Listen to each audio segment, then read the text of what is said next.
Austin, Texas, CNN Business. Another SpaceX rocket prototype was fueled and ready for a test flight Wednesday, but in the final moments before liftoff, the vehicle's engines sputtered off and the company announced it had aborted the flight.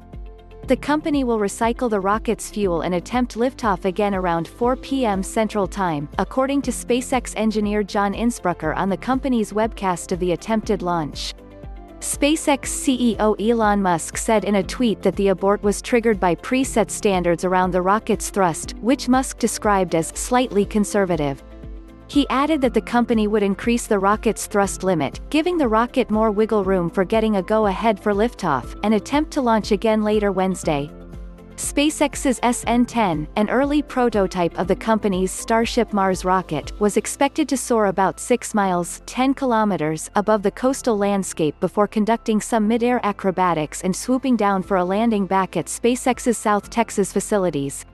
SpaceX has attempted such a test flight twice before, with both ended in a crash landing.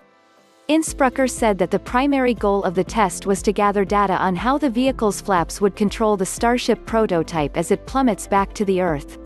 Musk first explained Starship's intended landing method during a September 2019 media event. He billed it as a unique maneuver that would see the rocket dive back through the air with its belly pointed toward the Earth as its four fins shift slightly to keep it steady. It's a maneuver Musk said is intended to mimic how a skydiver would fall through the air rather than the straight vertical descent to Earth that SpaceX's Falcon 9 rockets employ when they're coming in for landings.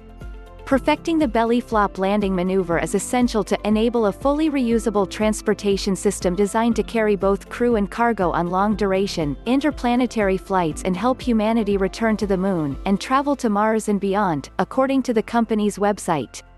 Though prior attempts have met explosive endings, SpaceX is known to embrace fiery mishaps during the rocket development process.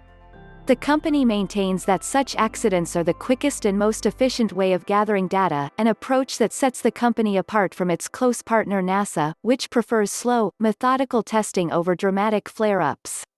SpaceX intends to use Starship for a variety of purposes, including shuttling paying customers between cities at breakneck speeds, potentially aiding NASA's moon landing efforts, and, eventually, launching cargo and human missions to Mars.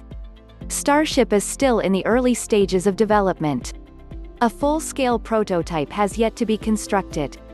Nor has SpaceX begun publicly testing Super Heavy, a gargantuan rocket booster that will be needed to propel the Starship to Earth's orbit or beyond.